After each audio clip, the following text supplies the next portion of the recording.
It's just about 11 o'clock, so I think we're going to get started. Good morning and welcome to the second of 3 regional ministry gatherings on the Synod.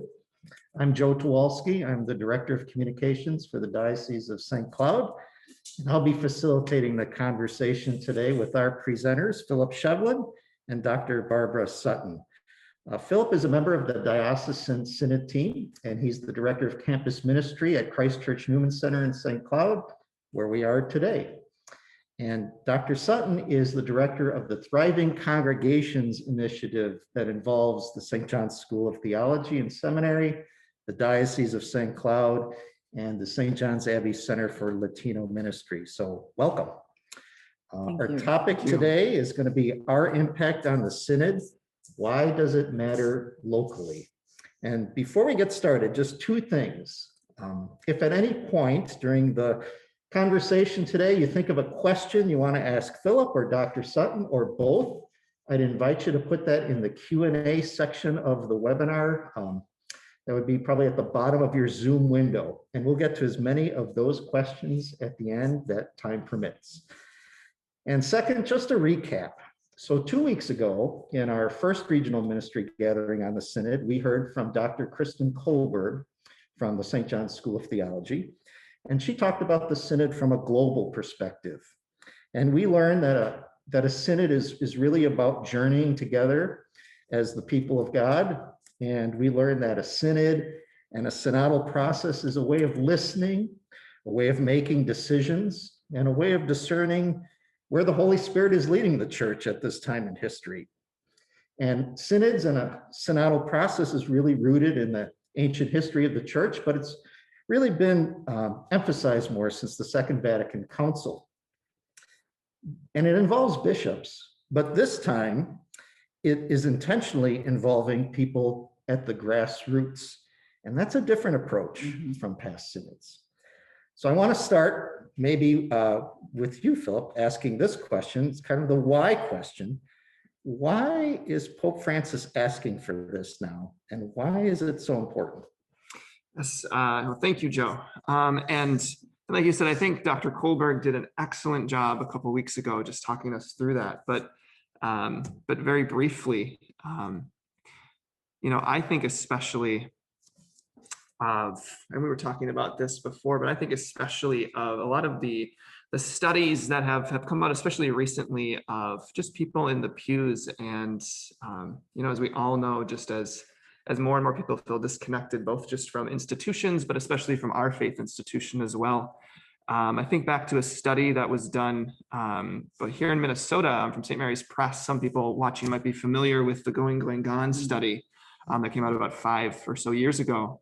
And the thing that was continually said by people who had really disaffiliated from faith, the thing that was continually said to these researchers was, this is the first time that somebody has asked me why. This is the first time that somebody has asked me to express myself.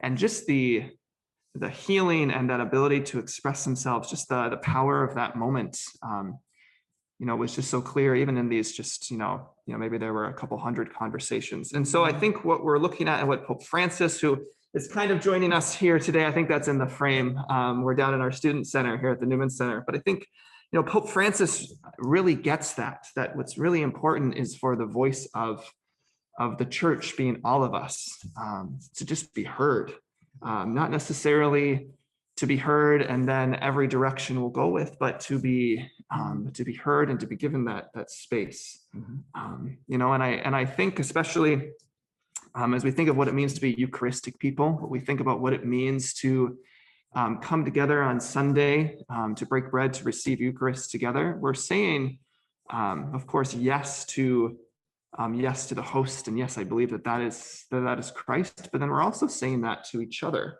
and really being sent out to continue to be that Eucharist to others. And so I feel so much that this version of the synodal process that's both ancient and new is really just getting to the grasp of what it means to really be church. So with the Pope asking for as many people to participate as possible, it's a worldwide initiative. what would you tell somebody who's listening today that might say, well, gosh, what does my single voice matter? My one voice is a drop in the bucket with all of these other voices around the world. How would you respond to that person that would have that question? Yeah, I think it's a very fair question. I think so many people that I've talked to over the last couple of months of this process is very much a what is this kind of question as we talk about the synod? What's happening? And I hear that it's worldwide.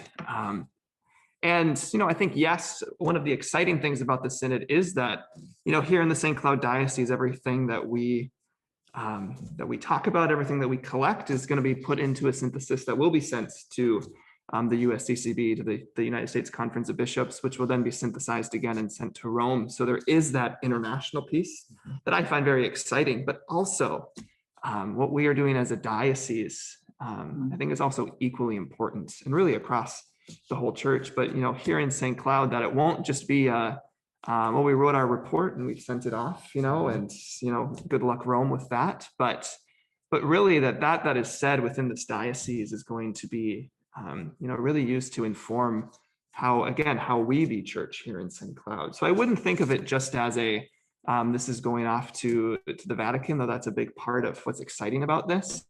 But really that your voice is going to be heard by the leaders of the St. Cloud Diocese as well. So Philip, I'm wondering, listening to you, you've got your ear to the ground, and there are people out there who are hesitant, who've been hurt by the church, and they might not want to get involved. I think that's the beginning of the conversation then, why? But I'm wondering for you, what would you say to someone who's hesitant? Mm-hmm. No, that's a very good question. And part of this, as we've already been talking about, this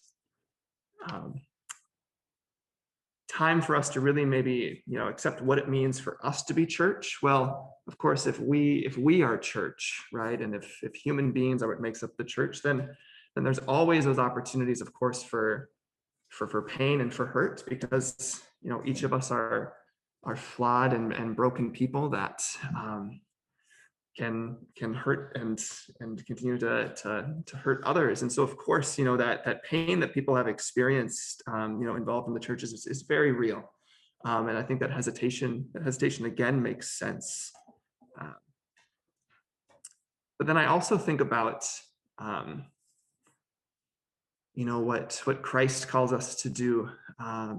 Christ who says, come, you who are weary, you who, come and take my yoke upon your shoulders, and here you will find rest, And so, yes, there's that piece of course, as humanity, we have failed so often in our charter to be church, but that this is one of those times I think that the Pope gets that, but no, we still need to be that field hospital that Pope Francis talks about all the time, that we need to be that. And this is that chance, one of many chances, but for us to really say, no, now we are going to listen, And I know for me, I think anyone here, anyone listening can think of a time that either they or someone they know have had an experience, within the church, in whatever way that means, that has been painful.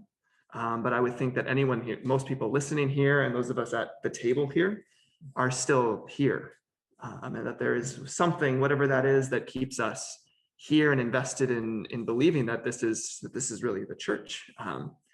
And so I would just encourage all of us to think about what are those things, that keep us coming, and how can we be those things for others that maybe haven't had that positive experience. We can do that. So that's important to extend that invitation to be open to that listening, but it's really important to do that listening with those folks too that are hurting, that have been hurt. Wouldn't you say for the church? I would say it's incredibly important from the church's perspective to recognize that there are people out there that see something like this and say, well, I'm not sure that I can participate. For the church to recognize that, and again, I think we can talk so much maybe in like abstractions of going out to the margins and listen. But I know that Dr. Sutton, that you've had experiences of doing different listening processes and doing things that look synodal like this in other dioceses or other places you've been. So maybe you can talk a little bit about like what that has looked like and what's been successful there in your experience. Thanks, Philip. So I did. I was in West Virginia before I came here to Collegeville, and worked with the Diocese of Wheeling Charleston, and that was 20 years ago. So I was there for the 9th Diocesan Synod, and it was an 18-month process, and it was called by Bishop Bernard Schmidt, who was the bishop at the time. And it was a lot of listening, and people, it was a little different in that people wrote some white papers, and Pope Francis says, this isn't about writing papers, it's about listening, but it got people into the vision of the church.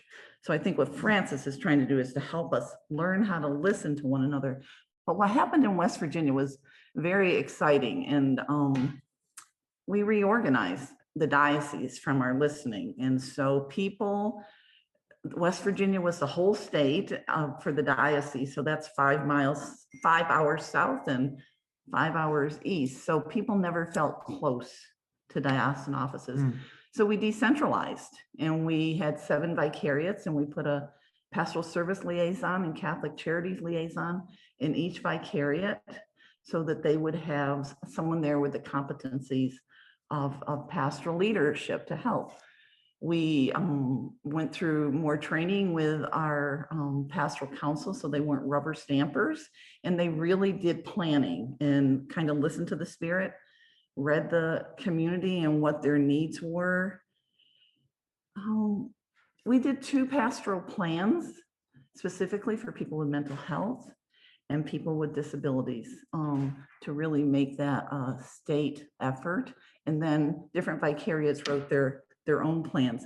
People were crying out for lay formation. So we started a 3-year formation program called Koinonia. And in 3 years, we put 350 people through that so that we could strengthen the grassroots and its capacity to serve the mission. So, synods have been around for a while, and it really, the thing I love about it is it helps people understand that the Holy Spirit resides in them also. That's why we're listening, because God reveals God's self in each of us. And sometimes people don't know that, and then it becomes a very sacred moment. I think when we pause and listen to one another, and we become a human bridge for one another. And that's what I saw in West Virginia. It's a poor population, more poverty, and they felt heard. And I mean, it really animated the place. So it was exciting to be there then. I learned a lot about people and their ability to rise to the occasion and share. Let me ask you a little bit of a follow-up on that with your experience there in West Virginia. So part of the result was a change maybe in the framework of ministry and the way some ministry was done. From just talking to individuals as that process happened, what were some of the fruits of that on the very ground level, the very concrete, practical level that you heard maybe people talking about? Well, one of the things I think people really got involved in was scripture. So I remember one Sunday, a woman got up and she held up her Bible, and out fell all these prayer cards. And she said, this is how we used our Bible growing up. We put everyone's little card from when they died in it. But I've learned how to do Lectio Divina. And she opened it up and she started reading to it, and she invited people to a prayer group scripture study. She had 30 people. Now this is a parish that was about 150 people. So people began to trust one another. People were starving for this. Yeah, and the other part of it was there are people who were angry. West Virginia, because of its poverty in Appalachia, they were used to people of power coming in and, as they would say, raping the land, taking things from them and leaving them without the resources they need. Because, so it was, first it was building trust that you really want to listen. Yeah, and and to get the pastors involved too. They were an important part of it. What happened was our councils really got stronger and they really began listening and they were excited. And so they would do this listening process every year beyond the synod. And they would call together what they would say, we're going to have an assembly. We're going to do the listening. They wouldn't call it a town hall because it wasn't a government thing. So an assembly is what we gather as on Sunday, right? And so we want to give people full, active, conscious participation. And so people would share. It's a discernment process. It's, let's listen. We can't do it all. We know it, but we have to see where the strength of the Spirit is leading us. And it's going to be different. That's what people knew, is in Martinsburg, West Virginia, they couldn't do what they did in Beckley, West Virginia. And so it was local. And so even for us in this diocese, we get to plan the plan and the process for this. We're not going to do it like Washington, D.C. Let me ask you a little bit about that, because even though it is a worldwide process, we're obviously doing some efforts, a lot of efforts here within the Diocese of St. Cloud. Can you talk maybe just a little bit about, as this listening happens, whether that is in a group situation or it's a one-on-one kind of thing, what kinds of things will be talked about? What kind of information will be gathered in a sense? Yeah, we have some questions that kind of we're going to use for the listening process. We're not married to them and have them nailed down. We'll be flexible, but we want to know, Pope Francis wants to know, what are your dreams? What are your visions? What are your hurts? What are the wounds that we want to bind up? So we want to hear that. We want to hear their interest in journeying. People will tell us, people who have experienced great things in the church, we want to hear those because we want to build on those, and we want to know about the hurts so that we can begin to think about them as a diocese to say, where do people need pastoral care that we haven't thought about? So, so we'll take that information and we'll record it right into a database, and later in the summer, we'll go through all of that and do some discernment with all of the listeners. We'll call them together and put that together. So we expect everything, and then it's part of how to pull it in. We want to, if we're listening to someone, we want to make sure we've heard it right too. Everyone should feel welcomed in this process. So this is an invitation to say your story is important. So it really becomes a process of helping deepen our understanding of what it means to be church. Maybe a question for both of you, can take a stab at this one. So yes, Philip, you mentioned gathering this information. It's going to be synthesized into a report that goes to the U.S. Bishops' Conference. It's going to go to Rome, and they're going to synthesize all these reports from around the world. But for what we gather here, the listening that's done here, the information that's gathered here, any sense of what, how we're going to use that in a sense, or just how this process and what we learn can benefit our parishes and our area Catholic communities and the diocese as a whole for planning for the near future and the far future? What would be some of those local benefits that make this a very meaningful process? Yeah, something that's been, I think, given me so much confidence being a part of our synod team is how our conversations kind of center around, like, what are we going to do with this? And it's always come from everyone on the team. It has always come from the place of, we need to be just like so careful and so inviting that we let the direction and we let what's on people's hearts come before we kind of categorize the answers, right? And so that those answers can come, those hopes, those dreams that Barbara was just talking about can come from people, and not so feel that you need to check just, do you feel this way or do you feel this way? And so on one hand, as we kind of go through this first process of listening, I think we are being very intentional about not so forcing ourselves to have an answer of what will this look like at the end of the process. But that's not to say that there isn't some very concrete and very intentional ways that we hope to move forward with this. You know, I think about so many of our area Catholic communities, as they were setting their goals, have some one of their goals or themes really be about the importance of evangelization, the importance of reaching out. And, you know, it's impossible to be effective and to do a good job of reaching out if you don't know who is where and what they're feeling. And so if we don't know how our people who are in our pews are feeling, you know, how one of the things that in the going back to the Going Gone study, something that they talk about in the preface, but they didn't do a study on, but they talk about, you know, we're focusing on the gones, but what about the almost gones, you know? And so if we're not hearing about those in the pews and where they are, how can we best evangelize to them? If we're not hearing about those on the margins and really, instead of saying, oh, they feel this way because of X, Y, or Z, but really hearing from them, this is why I feel this way. This is why I have this hesitancy. This is why I am on the margins.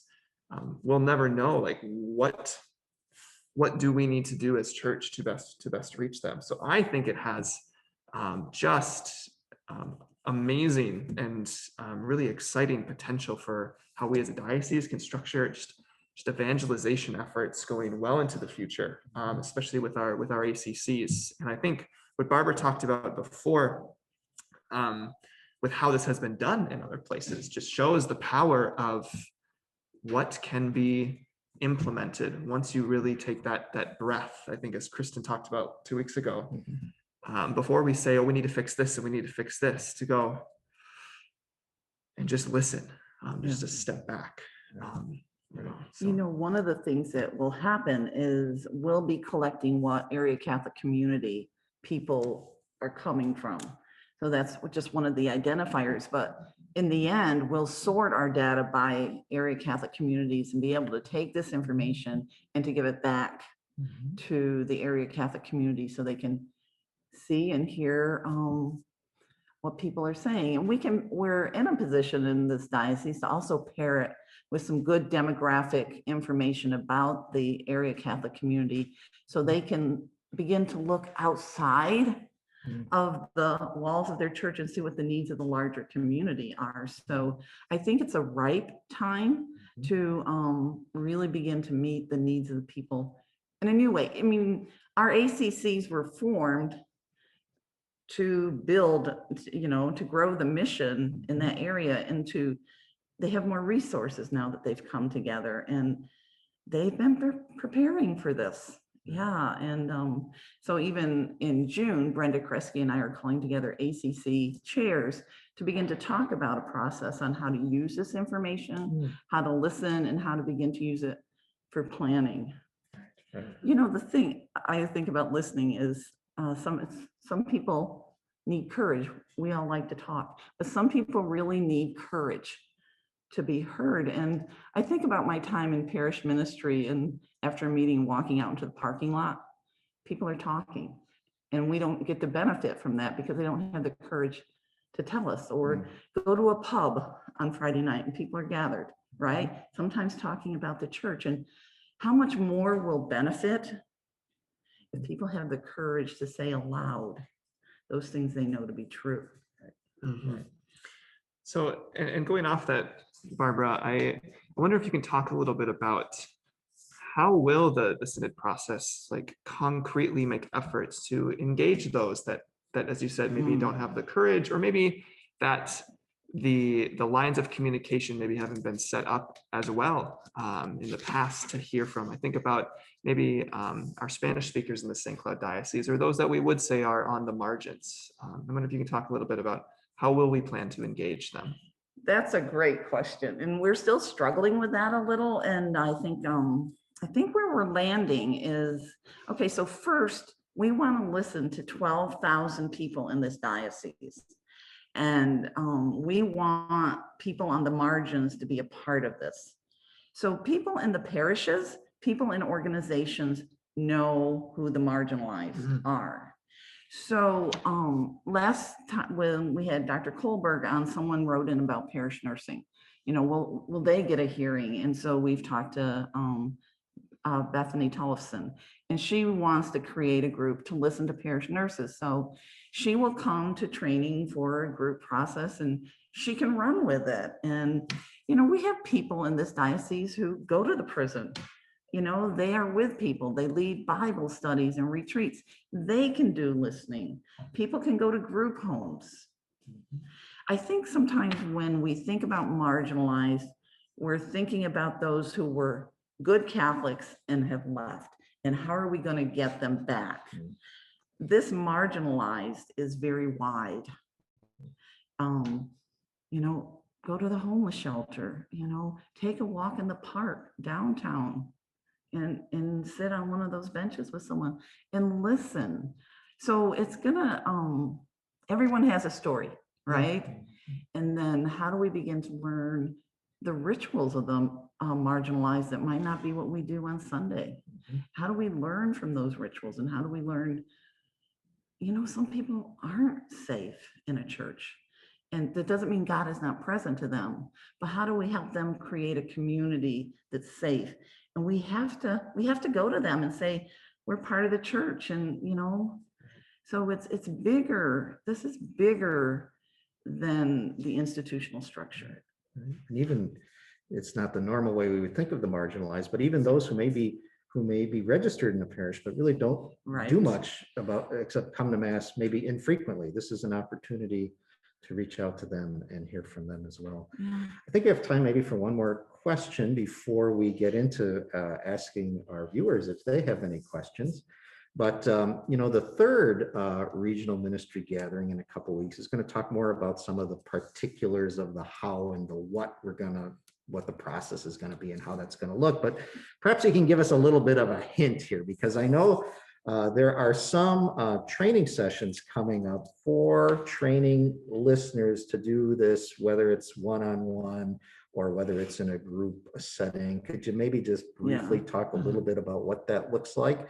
And then I can tell people where they can get information about that. So. Well, I would just say Philip and I have been working on the one-to-one listener protocol, and Saturday we're inviting, we have, I think, 30 plus this Saturday at St. John's. We have 30 plus students who are in campus ministry at Morris, at St. Cloud State, Tech, St. Ben's, and St. John. They're going to come together for training to learn how to be a one-on-one listener. And then these people that are coming are already peer ministers, most of them. So we want to prepare them to go back to their campuses to listen. And then we'll accompany them in that process. And then on the website that you'll tell, we have preparation for one-on-one listeners and group. They'll be virtual or face-to-face, whatever people are comfortable with. And some are bilingual, and even one or two just in Spanish, I want to say. Right. So Father Efrain at St. John's Abbey will do one in Spanish. And then Brenda Kresge has bilingual people coming to the group training that can do translation. And then because they're bilingual, they'll be able to go out with the Spanish communities. And Ms. Julie will help with that. So Julie in our multicultural ministries office for the diocese. Anything to add to that? Yeah, I think without, of course, going into a lot of what Tony will speak on at the next gathering, but you know, as we vision of how is this going to look, and how can I get involved concretely? Of course, the one-on-one piece is maybe where we have the most emotional attachment to, as we've been so involved in. But I think the one-on-one pieces will be a great way for, you know, if I'm sitting here and I'm thinking, oh gosh, I know that my relative, you know, my sibling or my neighbor has a story that needs to be heard by the church. You know, that's one of these ways. And so those dates that will come out about trainings, I just would really encourage everyone listening to consider, you know, am I called to listen to someone? But then also, while there will be these kind of structured, hopefully within each of the ACCs, kind of opportunities for groups to gather. If you have a group, that whether it's fixed in your parish or just another community group, those training sessions, or even reaching out to all the contact info that Joe's going to give in about a minute or whenever he does, that your group can enter this process, because using the technology that we have access to now, it'll be very easy for really any conversation almost to be considered a consultation. And so the systems that have been being created by the team are going to be very user friendly to kind of fill in and get put into this process. So the goal is to make every on-ramp as accessible as possible. Right. Just a reminder, if you have any questions you'd like to ask either Barbara or Philip or both, put those in the Q&A section. I can tell you that if you're interested in learning more about those listener training sessions, whether you would like to be a one-on-one listener or a facilitator for a group, or if as these group, what they're calling consultations or listening opportunities are scheduled, you can find information about both of those things on the Diocese Special Synod page. And an easy way to find that is just to go to the diocese's webpage, stcdio.org. If you scroll about halfway down that page, you'll see a box that says Synod. Click on that. There'll be information there about our gathering, regional ministry gatherings, about the listening, training opportunities, about some of those consultations as they get scheduled for larger groups. So I think maybe we've got some time for questions. We can go to those here. I'll see if we've got any coming in here yet. Let's see. Okay, here's a question. The question is, what if people are afraid to say what they really think or feel in this process, in fear of losing their place in the community? I can take the beginning of that. So I talked a little bit just a second ago about the technology, the way that we'll be gathering the information. And I know Dr. Sutton talked about some of the kind of the demographic pieces, but the team is being very cautious about what data is being collected. And since all of this is really being done through anonymous survey, even a conversation that I have is going to be put into an anonymous survey following the conversation, that a lot of care is being put into getting as much information as possible that will just simply be helpful for synthesizing, without anything that would really be able to say that, well, Philip said this kind of piece. And that's part of why we're really looking at just the multiple on-ramps. And so if I say, yes, I want to be a part of this conversation within my group, that will be a process. If I say I want to be a part of this conversation just in a one-on-one with someone that I feel comfortable with, that's an option. But also if I say, well, I really want to let my voice be heard, but I'm not sure that I want to talk to anybody about it, there will also be an opportunity. I believe this already is up and running right now on the diocesan website, just an opportunity to go through a self-guided online consultation where I can fill out my answers to all these questions, and it will not be able to be really tied back to me at all. So really, it's again, as many on-ramps as possible to make it comfortable to wherever someone is at with their level of comfort. And I think Tony will be talking more about those in detail in a couple of weeks when we have our third session. So anything to add to that? No, I was just going to say, it makes me sad that people would feel unsafe, but that's why we have the one-on-one, and that's why we're doing it, is because people don't feel safe in a larger group, or finding their voice for the first time, right? Right. Well, here's another question. What ideas do you have to reach the people who are indifferent to the church or resist change already? Yeah. I know some of those people, and so it is a cup of coffee. It is saying, can we just talk? And people will do that. I think with our listeners, so let's just say I'm going to listen to Philip and I know him. And I'm going to say to Philip, who do you think else wants to be heard? And he'll introduce me to someone. And so it'll get people further and further probably away from the church that want to be heard. And we'll listen, and they get to name where they want to be heard. Do they want to take a walk in the park? Do they want their kitchen table, a coffee shop? So we want to make this as safe as possible. So when someone is really hurt and feeling vulnerable, and we'll say it's not going to change anything, I think that's the beginning of the story. And so I would say, tell me why it's not going to make any difference. You know, and so we can only see this is a prayerful, discerning process, and we just want to trust the Spirit will move the hearts of people. And God is good. And sometimes it just takes one person of hope to move another person to ignite that fire. Yeah, I think just the only thing I'd like to maybe just reiterate, because Barbara said it so well. But I think about, you know, if we all just take a second, you know, we can think of, I'm sure, you know, people that are close to us that would be that indifferent to the church, those that maybe, just don't care, or maybe more just actively frustrated, or however that feeling is. I think we can all think of someone. And I would just encourage us all to think, is that a call for us to be that opportunity to listen? I think sometimes we might think about the synod process as, oh, the church is doing this thing, right? But if we go back to, again, this opportunity for us to be the church, right? And if I know someone that needs to be listened to, well, you know. Right. And I just want to add that it's not our job as listeners to talk someone out of their pain and say, no.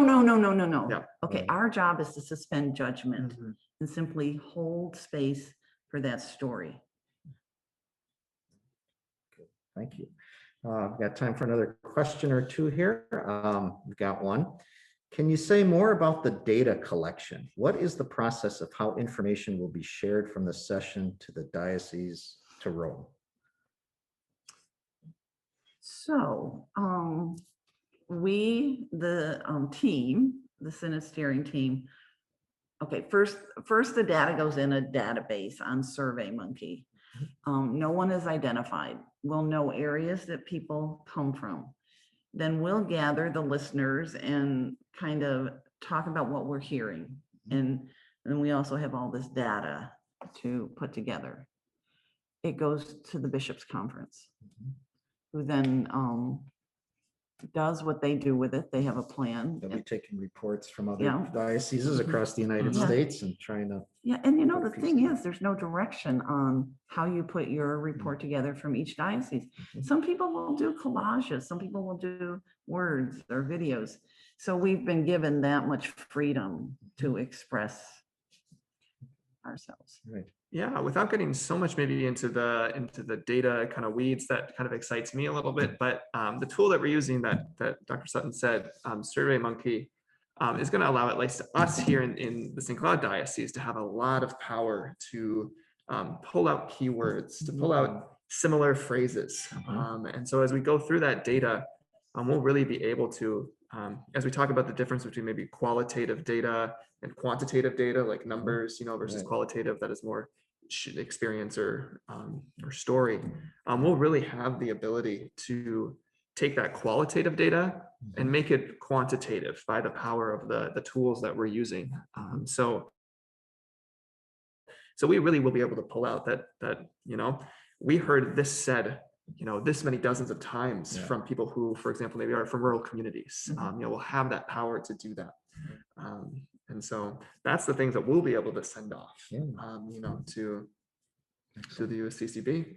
Okay. I don't see any other questions right at the moment, but maybe I have a question for you. Certainly, your involvement is at maybe a different level than other people will be. You're on this Synod team after all. And I'm just curious, what that's been like for you. I know it's still sort of early on, and maybe what you're really looking forward to as a member of that team.